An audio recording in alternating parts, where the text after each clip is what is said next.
ഇന്ന് മാനസികാരോഗ്യ ദിനം.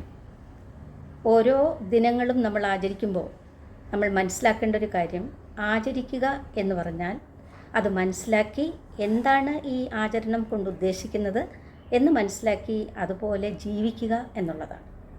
അതിനാദ്യമായിട്ട് അറിയേണ്ടത് ഈ മാനസികാരോഗ്യം എന്ന് പറഞ്ഞാൽ എന്താണ് എന്നുള്ളതാണ്. എല്ലാ തരത്തിലുള്ള വികസനത്തിൻ്റെയും എല്ലാ തരത്തിലുള്ള ആരോഗ്യത്തിൻ്റെയും അടിസ്ഥാനമാണ് മാനസികാരോഗ്യം. മാനസികാരോഗ്യമില്ലെങ്കിൽ ശാരീരികാരോഗ്യമില്ല, സാമൂഹ്യ ആരോഗ്യവുമില്ല. നമ്മുടെ WHO ഒക്കെ ഡിഫൈൻ ചെയ്തിരിക്കുന്നത് ആരോഗ്യം എന്ന് പറയുന്നത് ശാരീരികാരോഗ്യം മാത്രമല്ല, മാനസിക, സാമൂഹ്യ, ആത്മീയപരമായ ആരോഗ്യം കൂടിയാണ്. ഇന്ന് നമ്മുടെ സമൂഹത്തിൽ ശാരീരിക ആരോഗ്യത്തിനെക്കുറിച്ചും അതിന് നൽകേണ്ട ആഹാരത്തിനെക്കുറിച്ചും ഓരോ ആഹാരത്തിലും എത്ര കലോറി ഉണ്ട് എന്നും തിരിച്ചറിയാത്ത അമ്മമാരോ അച്ഛന്മാരോ ഒന്നുമില്ല. എല്ലാവർക്കും എല്ലാം അറിയാം. ശാരീരികാരോഗ്യത്തിനെക്കുറിച്ച് സമഗ്രമായ രീതിയിൽ നമ്മൾ മുന്നോട്ട് പോയിട്ടുണ്ട്. എന്നാൽ മാനസികാരോഗ്യത്തിനെക്കുറിച്ച് ആർക്കെങ്കിലും ഇത്രയും വലിയൊരു ബോധറേഷനുണ്ടോ?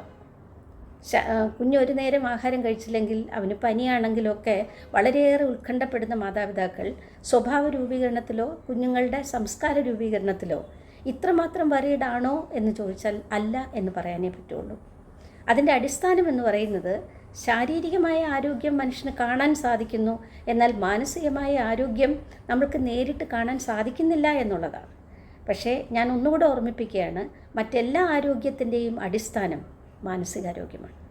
എന്താണ് ഈ മാനസികാരോഗ്യം? നമ്മൾക്ക് നമ്മളോട് തന്നെ സന്തോഷം തോന്നുക, തൃപ്തി തോന്നുക, അതേപോലെ നമ്മുടെ ചുറ്റുവട്ടത്തുള്ള ആളുകളോടും തൃപ്തിയും സന്തോഷവും തോന്നുക. ഇങ്ങനെ ഇൻട്രാ പേഴ്സണൽ ആയിട്ടുള്ള ഒരു അഡ്ജസ്റ്റ്മെൻറ്റും ഇൻ്റർ പേഴ്സണലായിട്ടുള്ള ഒരു അഡ്ജസ്റ്റ്മെൻറ്റും നമ്മൾക്ക് ഉണ്ടെങ്കിൽ നമ്മൾ മാനസികാരോഗ്യമുള്ളവരാണ് എന്ന് നമുക്ക് പറയാനായിട്ട് സാധിക്കും.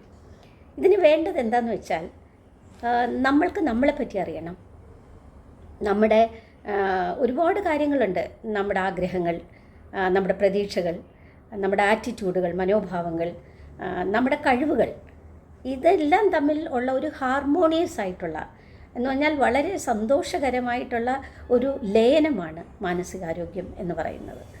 മാനസികാരോഗ്യത്തിന് വേണ്ട കുറച്ച് കാര്യങ്ങളുണ്ട്. ഈ മാനസിക ആരോഗ്യമുള്ള ആളുകളെല്ലാം നല്ല നേതൃത്വ ഗുണങ്ങളുള്ളവരാണ്, വളരെയധികം ഇൻ്റർ പേഴ്സണൽ ആയിട്ടുള്ള സ്കിൽസ് ഉള്ളവരാണ്, മറ്റുള്ളവരെ കൂട്ടി യോജിപ്പിച്ച് മുന്നോട്ട് കൊണ്ടുപോകാനായിട്ട് കഴിവുള്ളവരാണ്, മറ്റുള്ളവരുടെ ഭാഗത്തു നിന്ന് ചിന്തിക്കാനും അവരെയും കൂടി നമ്മൾക്ക് സന്തോഷിപ്പിക്കേണ്ടതുണ്ട്, ഒരു സഹജീവി മനോഭാവത്തോടു കൂടി മുന്നോട്ട് പോകണം എന്ന് ചിന്തിക്കുന്നവരാണ്.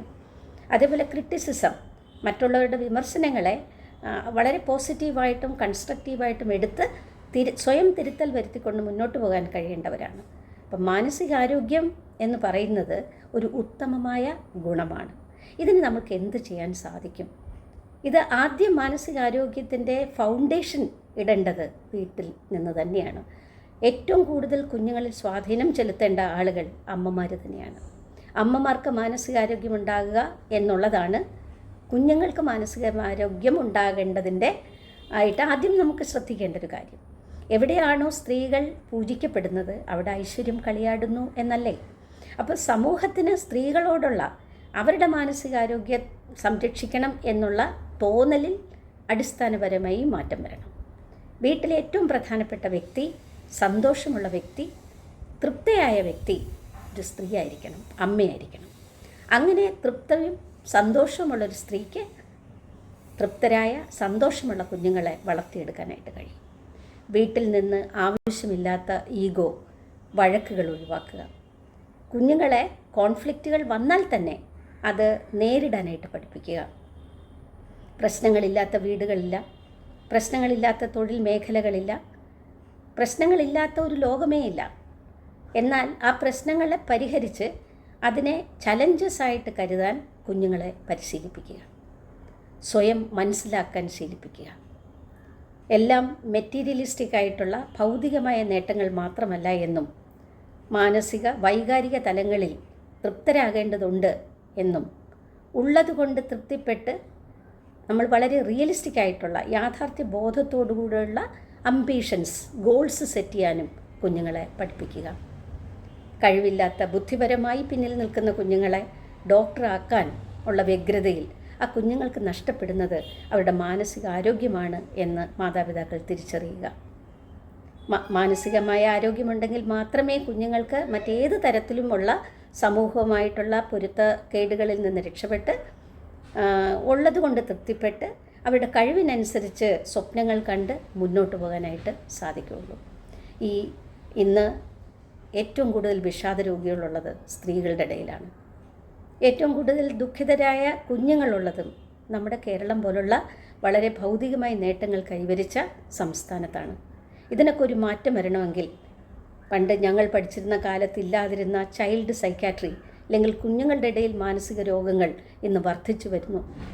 ഇതെല്ലാം കണക്കിലെടുത്തുകൊണ്ട് നമ്മൾ നമ്മുടെ മാനസികാരോഗ്യത്തെ തിരുത്തി എഴുതേണ്ടതുണ്ട്. സന്തോഷവും സംതൃപ്തിയുമുള്ള കുടുംബങ്ങളുണ്ടാവട്ടെ, അവിടെ തൃപ്തിയുള്ള ബന്ധങ്ങളുണ്ടാവട്ടെ, അച്ഛനും അമ്മയും തമ്മിലുള്ള ബന്ധങ്ങൾ കണ്ട് കുഞ്ഞുങ്ങൾ വളരട്ടെ. അവർ മാനസിക ആരോഗ്യമുള്ളവരായി തീരുക തന്നെ ചെയ്യും.